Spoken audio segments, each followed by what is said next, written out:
अनुरूप असो शब्द मी वापरूक नाहीसे का आता तुमका पुढे कळत. तर राजाध्यक्षांच्या मालूसाठी हरिहर नाबरांचं स्थळ आहे. पत्रिका 36 गुणांनी जुळली. सासू सासरे बघून गेले, त्यांना मुलगी पसंत पडली. त्यानंतर नवऱ्या मुलाची पसंती, म्हणजे मुलीच्या पसंती काही फारशी किंमत नव्हती. हरिहर नाबर बघू गेले तेव्हाची कथा आपण ऐकूया. तिणा काय लिहिलं असं त्याच्यामध्ये. ती लिहिता फेब्रुवारी 1947. तारीख आता आठवणं नाही, पण शुक्रवार होतो. हे रतन भिकू आणि तात्या बक्षी माका बघूक बांबर्डे कायले. मुलगी दिसूक गोरीपान असा आजीन रतन भिकूक सांगितलेलं. तेव्हा वहिनी दिसता कशी ह्या बघूची त्यांना घाई झालेली. पाहुणे माझघरात बसलेले. रतन फ्रॉक घातलेला 13 वर्षाचा आणि भिकू पर्कल पोरक्यातला 15 वर्षाचा. मी स्वयंपाक खोलीतून बघलंय. ह्यांच्या कानावरच्या केसांनी रंग बदलूक सुरुवात केलेली. काठा गडदान एक झालेला. रंग सावळ्या रंगाच्या थोडं पुढे. पांढऱ्या धोत्रामुळे शरीराचा रंग आणखीनच गडद. पण चेहरो तरतरीत, नजरेत स्वच्छपणा.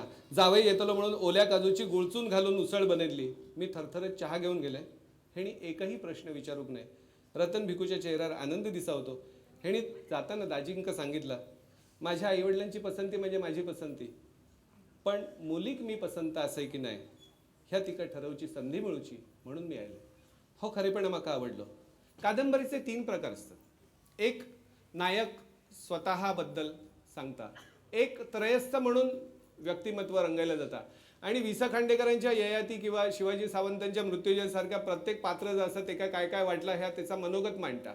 असा जर मी लिवचा ठरेलं असतंय तर कोणा काय काय वाटलं तर एक मोठा एवढा म्हणजे बखर झाली असती. ह्या प्रसंगात काय वाटलं असतात कोणाक, तर तेव्हा ती म्हणतसा की रतन तेव्हा 13 वर्षाचा फ्रॉकातला अल्लड, आता 78 वर्षाचा झाला, अजूनही अल्लड. म्हणजे अजूनही मी सांगलंय की जरा ये गो काय थोडं इकडे नाचून वगैरे दाखवाय तरी हो म्हणता नाही, सांगूच आहे ना, सांगूच लगेच सिनेमा गाशी डोळे करून दाखव नाही, सांगूच आहे आपण घराकडे. तर ते का काय वाटलं असतं त्या कुडाळसून बांबर्डेक येताना जो मधलो जो प्रवास असा, ह्या प्रवासात त्याच्या मनामध्ये नेमक्या कोणत्या गोष्टी चाललेल्या असतील तुका काय वाटतं राजू, त्याच्या काय चाललं असत.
समोर हां पुढे जाय पुढे जा मिनटं. आत्ता मी ते काय राजू म्हटलंय तर काहीतरी कन्फ्युजन होण्याची शक्यता असा. महेश खानोलकर ह्या त्याचा कागदोपत्री नाव. लहानपणापासून आम्ही घरामध्ये म्हणताना घरात ते का राजू म्हणतात म्हणून पटकनता राजू येऊन गेला, पण ते महेश खानोलकर ते हेच. हां राजू म्हणतात तेच महेश खानोलकर. आणखीन एक गजाल याच्यामध्ये की जी सगळ्या घरामध्ये कॉमन असतं अशी, आमचे बाबा म्हणजे ना जमदग्नीचा अवतार. म्हणजे आमका कधी आठवणं नाही की आम्ही त्यांच्या गळ्यात मिठी वगैरे मारलेली. 4 हात लांब राहणं आम्ही पसंत करू, कारण बसलं आणि पाय हलवले तरी फटाक. ही आमची शकू काय की एकदा पतंग घेऊन आलेली तर खय त्यांनी वाचलेलं की पतंगाच्या नादात काहीतरी कोण गच्चीवरून पडलो, त्याने अख्खी कवड उचलली आणि तळ्यात फेकून दिली. म्हणजे तरकटीच. तर त्यामुळे आम्ही जरा त्यांच्यापासून दबूनच राहू. मुलं ही खोडकर असतलीच ना, त्यांनी थोडं खोडं करू खयो, पण ह्या त्यांना पसंतच नव्हता. देवासारखा शांत बसू काय अशाच मताचे ते होते. आता आमच्याही उचापतींक खोडं म्हणणं म्हणजे थोडा फारच माइल्ड होता, कारण आमचे काही कमी होते अशातलो भाग नाही. एक उदाहरण सांगितलं, आमचे खाडेलकर सर पण आले. सर आज सगळ्यांच्या समोर गुन्नो ह्या करते. मी तेव्हा 6वीत होते. के व्ही देशपांडे आमका शिकवत होते गणितात. हे गणितातले गुणाकार भागाकार कायम माझ्यावर खार खाऊन असत. परिणाम होचो तोच झालो. तिमाही परीक्षेत माका 50-4 मार्क मिळाले. नापास हो शब्द नाबरांच्या आसपास फिरत आहे. अशा काळात मी नापास. काय करणार, डोक्यात चालेला नसलेला. मी त्या 4च्या मागे 2 हो आकडो लागले. 4चे 24 केले. आयुष्यात लायलेलो पहिलं आणि शेवटचं आकडो. पेपर असो टेबलवरती ठेवलंय. माका वाटलं हे बघतीत 50 24 मार्क काहीतरी बोलतीत आणि सही करतीत जातीत. पोलीस खात्यातले ते त्यांनी पेपर चाळलो. वरती 24 आज 4. चोरी उघडकी गायली. भारतीय दंडविधान 2 कलम लागू झाली. एक नापास होणं आणि नापास झालेला लपवणं. त्यानंतर मी जो यथेच्छ मार खाल्लो सर, जेणे कोणी असो खाल्लो सर, तोच माझं दुःख समजू शकाल. पण त्याने आयुष्याचा गणितच बदलला. म्हणजे मी कधीही गणिताच्या वाटेत जात नाही. दुसरी लाईन पकडले की ह्या आपल्याक नको. हा म्हणजे माझ्याच बाबतीत झालं असं नाही का. तर दिलीप पण हुशार, पण दिलीप लहान होतो. आमच्या शेजारी एक भद्राबेन नावाची गुजराती बाई होती. ती दिवाळीच्या वेळी आता तेजसने कशी खाली रांगोळी घातली तशी तिला तासभर लागून ती रांगोळी काढा होती. दिलीप कडेर हात घेऊन तिची रांगोळी बघत उभं होतो. आणि ती काय वाटलं किती छान ना मुलगं बघतसं आपला. तिनं रांगोळी वगैरे काढली आणि ती घरात गेली. आतमध्ये दरवाजा बंद करून घेतलं. पणटी आणूक म्हणून ती आत गेली. हो घरात आलो. घरात फडको भिजवला आणि पाण्याने जाऊन सगळी रांगोळी तिथे पुसून. भद्राबेन पणटी घेऊन बाहेर येतात काय, आपल्या रांगोळीची राख रांगोळी झाली आणि त्याची ओघळ आमच्या घराकडे येते. भद्राबेन रुद्राबेन झाली. प्रचंड झाला म्हणजे प्रचंड. आमची आजी हातापाया पडली आणि प्रकरण मिटला. पण कोणताच प्रकरण पिटल्याशिवाय मिटा नाही. आमची आई खूप चांगली आहे, खूप चांगली. पण एक दुर्गुण होतो तिच्यात. संध्याकाळी बाबा ऑफिसमधून आले की सगळं पाडो व्हायची त्यांच्यासाठी. जर आयलो माणूस शांत व्हायचो वगैरे काही नाही. आयल्याबरोबर आज असा असा असा असा सगळा केला झालं. जा काय हातात मिळत तसे ते आयलेले शर्ट हँगराक लाय होते. आणि हिनं सांगला भद्राबेनचा आज हिने असा असा केला. जे काय खवळले. बाजी प्रभूच्या आवेशात त्या हँगरान दिलीपवरती तुटून पडले. बरं हँगरान मार खाताना खैसर आहे वळा. हो वळ उठले. कळवळून रडून दिलीप झोपी गेलो. आणि बाबांचो राग शांत झाल्यानंतर तेथूरचो त्यांच्यातलो बापूस जागो झालो. त्या ह्याच्याबद्दल आई काय लिहित तसं आपण बघूया.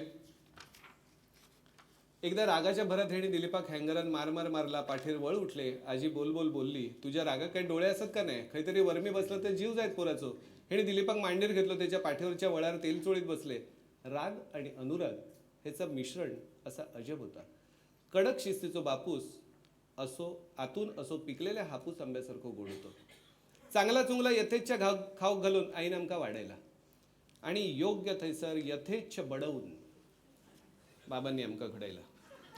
आमचेच नाही, सगळ्यांचेच वडील मारकुटे होते. मारकुटे हो शब्द मी यासाठीच वापरलो की तेथून फक्त मार नव्हतो, कुटणा होता.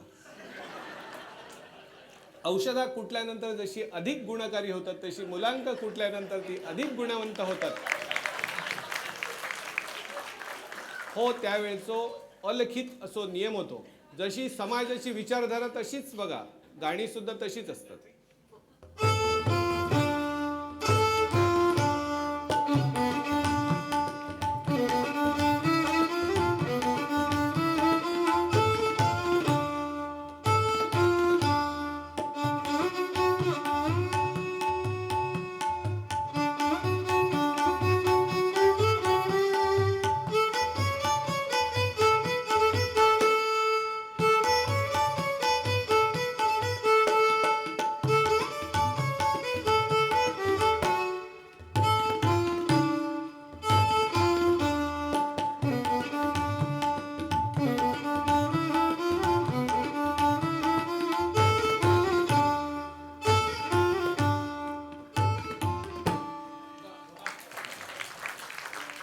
श्रावण मासी हर्ष मानसी हिरवळ दाटे चहूकडे क्षणात येते सरसर शिरवे क्षणात क्षणात फिरूनी ऊन पडे.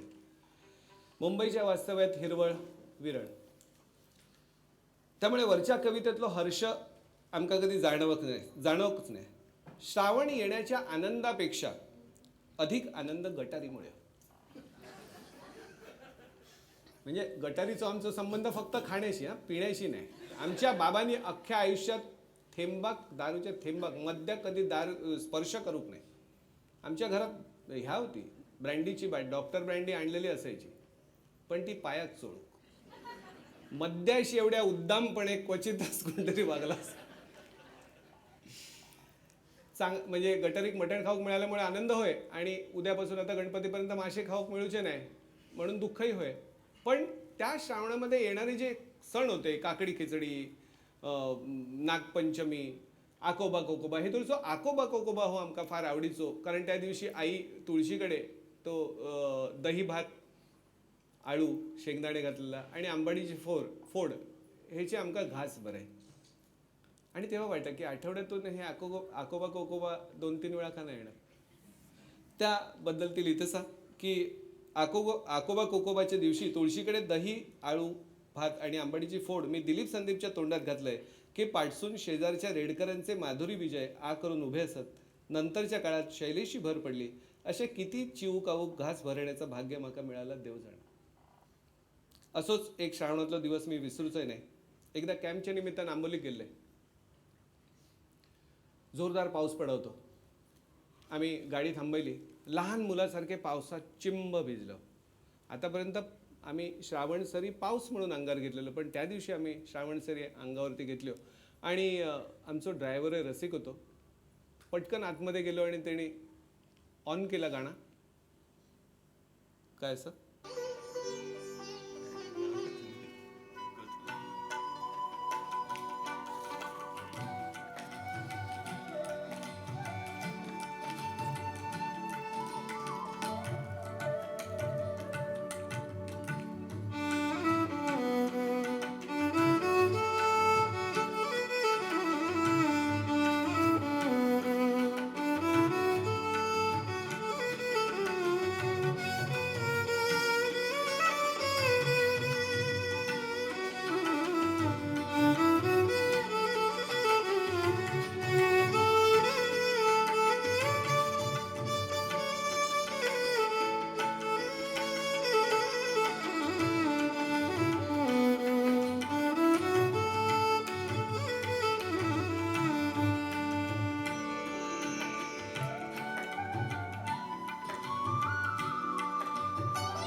महेश कानोलकरांचा हो मास्टरपीस असेल, कारण त्यांची एक सीडी याच नावानुसार श्रावणात घननिळा खूप छान. म्हणजे कधीतरी ज्या वेळा मन अशांत होता अशा वेळा ही सीडी नक्की ऐकूची, एवढी छान असेल. मध्यमवर्गीय स्त्रीच्या आत्मकथनात गरिबी ही डोकावत रवताच, पण त्यात आपल्याक काही मिळूक नाही याहीपेक्षा आपल्या मुलांक काही देऊक मिळूक नाही ह्याचा दुःख थोडं अधिक असतं. ती त्याच्यामध्ये लिहिता की रतनच्या लग्नापाठोपाठ मधुमालतीचा आणि सुरेश बेबीचा लग्न झाला. मालती देसाईचा मालती कुलकर्णी झाला. रुखवातातली बटाट्याची कापा, काजीचो मोठो लाडू असे पदार्थ लोकांच्या चर्चेचे विषय झाले. चाळीतल्या खैच्याही बिराडातलं लग्न सगळीच घरं आपल्या घरातलं लग्न समजतात, बोवाळून घेतात. मामाच्या शेजारात सबनीस रवत, त्यांच्या मुलां संजीव सबनीसान नेहरू सदरो घातलेलो, बाजूच्या प्रसाद रेगेन सैनिकाचो पेहराव केलेलो. दोघंही आमच्या संदीपच्याच वयाचे. संदीपान विचारला, आई मी खैचे कपडे घालू? त्याच्या त्या निरागस प्रश्नात गलबलून यायला. पोरांक त्यांच्या आवडीचे कपडे घेण्याची आपली परिस्थिती नाही ह्याचं वाईट वाटला. 5-6 वर्षाचा संदीप ते का जवळ घेऊन मी म्हटलंय, आपण आपल्याकडे असलेलेच कपडे घालण्याचे. हां, बाबांचो पगार झालो की आपण तुका नवीन कपडे घेऊया, पण तू बाबांक ह्या विचारू नको, त्यांना वाईट वाटत. अंगठ्यावडो गांजुर्डो पोरतो, पण परिस्थिती लवकर समजणारो. ह्या पोरांचो बापूस म्हणजे जीव की प्राण. बापाशीक वाईट वाटत म्हणून त्या पोरान गुडघ्यापर्यंत येणारी हाफ पॅन्ट आणि रतनान दिलेलो पिवळो टेर्लिनचो शर्ट घातल्यान. दिलीप आणि अनिल मामाच्या लग्नाची आमंत्रण देऊक फिरावते. मधुमामान अनिलच जशी फुल पॅन्ट शिवली तशीच पहिली फुल पॅन्ट मधुमामान शिवलेली ह्या तो अजून सांगता. खरंच माझी पोरं समजूतदार. शेणातले किडे शेणातच रवणत नाही, वर सरतातच. आज दोघेही मोठे झाले, नावारूपा कायले. मी कधी जुन्या गोष्टी काढले तर म्हणतात विसरून जागे ते जुने दिवस. परिस्थिती वाईट असली तरी आपण उपाशी तर राहूक नाही. मग त्याही स्थितीत आपण आनंदी होतो ह्या महत्वाचा. त्यांका आवशीचा काळीच कसा कळत. पिठात पाणी कालवून दूध म्हणून पिणारो अश्वत्थामा, प्यालो मीरे दूध कुमारा, गरजत गेला अश्वत्थामाप्रमाणे पोरा आनंदी होती. अश्वत्थाम्याच्या आईची वेदना कळूक अश्वत्थामाने त्याची आव सोचा लागतात. एक वेगळी फिलॉसॉफी त्याच्यामध्ये मांडणारी ह्या मनगण्यामध्ये हे वेगवेगळे आले. म्हणजे काही त्याच्यामध्ये सगळंच काही कटू गोष्टी होत्या, वाईट होत्यो किंवा दुःखदायक होत्यो असे नाही, आनंदाचे पण होत्यो. त्यातलीच एक की ह्या दोघांची मंगेशावरती अपार श्रद्धा. पैसे न खाणाऱ्या एखाद्या गव्हर्नमेंट सर्वंटान त्या काळच्या पगारातल्या आपल्या एका मुलाक इंजिनियर आणि एका मुलाक डॉक्टर व्हायचं स्वप्न बघणं ह्या सुद्धा स्वप्नवत होता. पण अपार कष्ट करून मंगेशा बाबा तुका काळजी असं म्हणून त्याच्यावरती भरीभार ठेवणारी ही माणसं. श्रद्धा अंधश्रद्धा हो मुद्दो आपण थोडं बाजूक ठेवूया. मंगेशी गेल्यानंतर तिकडे देवकृत्य झाला की त्याच्यानंतर प्रसाद लावण्याची म्हणजे कौल लावण्याची पद्धत असायची. त्यावेळी म्हातारे पैभटजी तिकडे प्रसाद लावूक बसत आणि ते मंगेशावाला बोलत, म्हणजे बोलणं जर असं आता ज्या लोकांनी ऐकलं असं त्यांना आठवत. त्यावेळी ते सांगितले, जेव्हा मंगेशा महाराजा या हरिहर नाबरांनी सहकुटुंब सहपरिवार यथामती यथाशक्ती तुझी सेवा केली सा, ग्रामदेवतेची सेवा केली सा, तुझी पालवी महालक्ष्मी त्यांचं दर्शन घेतलं असं सेवा केली सा. जशी तू आतापर्यंत त्यांच्यावरती दया ठेवले तशी कायम ठेव. एक अभयाचा शब्द दे महाराज. पै भटजी कळी लावून हात जोडून वळापर्यंत उजव्या चिवेची कळी झालेली असायची आणि बाबांचे डोळे पाण्यात भरलेले असायचे. सर्वात शेवटचा प्रसाद प्रयाणाचो की आता आम्ही निघतो हो, मात्र लवकर होईल. आणि पैवडजी सांगत की नाबर देवा काही वाटतं की आपल्या सानिध्यात राहूचा. बघा एक दिवस जमला तर अभिषेक करा, वेळ असत तर बाबा हो म्हणत आणि कळी पटकन पडा. तिणा त्याच्यामध्ये जा काही लिहिलं असतं त्याच्याकडे याच्या अगोदर मी एवढंच म्हणेन की कुलदेवतेवर एवढी अपार भक्ती क्वचित आढळतात. मंगेशीचे सगळे उत्सव या दोघांनी उपभोगले. बाबांची भक्ती ही विरक्तीची परिसीमा ओलांडलेली होती. आपल्या पुस्तकात तिणा ह्या 2 गोष्टीचा केलेला जा विवरण असं ह्या बघूया की मंगेशीचा मोठा उत्सव म्हणजे माघी पौर्णिमा. आदल्या दिवशी धाकलो रथ निघता, फुलांनी देव सजैलो जाता, महाप्रसादाचं जेवण होता. दुसऱ्या दिवशी पहाटे मोठो रथ निघता, देवळाच्या आवारात जत्रेचा स्वरूप येता. खाजा, काजीचे लाडू, शेवकांड्याचे लाडू, कोकम, काजूगर विकणारी दुकानं हारीन उभी राहतात. कागदी पताकांनी आवार आणि रथ सजैलो जाता. दीपमाळ प्रज्वलित केली जाता. देवळातली झुमऱ्या पेटवली जातात. सुरंगीचे वळेसार, आबोलीचे वळेसार, ओवळीचे लढी, शिवलिंगाची फुला, कवठी चाफ्याची फुला, मदनबाणाची फाती, मरवो, दवणो अशा सुवासिक फुलांनी मंगेशाक सजवलं जातं. लिंगार सोन्याचं मुखवटं ठेवून शेलो पांघरून फुलांची आरास होता. त्या दिवशी ती प्रसन्न मूर्ती भक्तांशी संवाद साधतात. मंगेशाची ती भावपूर्ण नजर दयार्द भाव दर्शवत आश्वासक होता. हे डोळ्याची पापडी न लवता नंदी शेजारी बसून मंगेशाक निरखत रवत आणि त्यांच्या डोळ्यातून घळाघळा पाणी आहे. मी विचार काय झाला, पाणी किती तुमच्या डोळ्यात? तर माका सांगत तुका समजूचा नाही. कधी मनात असलं तर बोलत म्हणजे दर्शनाक आपण येणं नाही, त्याची इच्छा असत तरच दर्शन होतं. आयुष्यात जा काही थोडासा पुण्य गाठीक जमला त्याचा फलित म्हणजे ही क्षणा 2 क्षणांची नजर भेट. आज नशिबात होती, पुन्हा कधी होईत माहीत नाही. आज तेडी संधी दिली म्हणून कृतज्ञतेने डोळे भरून आले इतक्याच. आमचे हे म्हणजे वेगळाच रसायन होता. पूजा अर्चेत अडकले असं कधी होक नाही. आरती घेऊ कधी धावक नाही की पालखी घेऊ गर्दी करूक नाही, पण श्रद्धा दांडगी तेडी शरीरात कधी भक्तीची सक्ती करूक नाही, दर्शनाची आसक्ती मात्र कायम राखली. या भक्ती मार्गात गाड्याबरोबर नळ्याची यात्रा तशी माझी गत होती. सगुण निर्गुण मंगेश त्यांका कळलो. माझं मंगेश माझ्या हाकेसरशी पाठीशी उभं राहिलं. घराकडे येऊ उशीर झालेलो माणूस माझी शिवलीला पूर्ण होऊच्या आत घरात पोचण्याचं काम मंगेशान केला. मी पदार्थ बनवताना पदार्थ चांगले होचे म्हणून मदत केली. पोरा शिखोक पडली आणि नमस्कार करून अंगावर राहिलो की त्यांच्या आजारात उतारो दिलो. माझं मंगेश एवढं साधोरं होलो. हाक मारल्यावर मदतीक उभं राहिलो. रक्षा रक्षा संसार ढकलण्याकडे लक्ष असणारी गृहिणी मी. मोक्षाची भरारी माका कशी जमत? आयुष्यातल्या सगळ्या प्रतिकूल परिस्थितीत ह्या दोघांका आधार होतो, हो फक्त मंगेशाचा.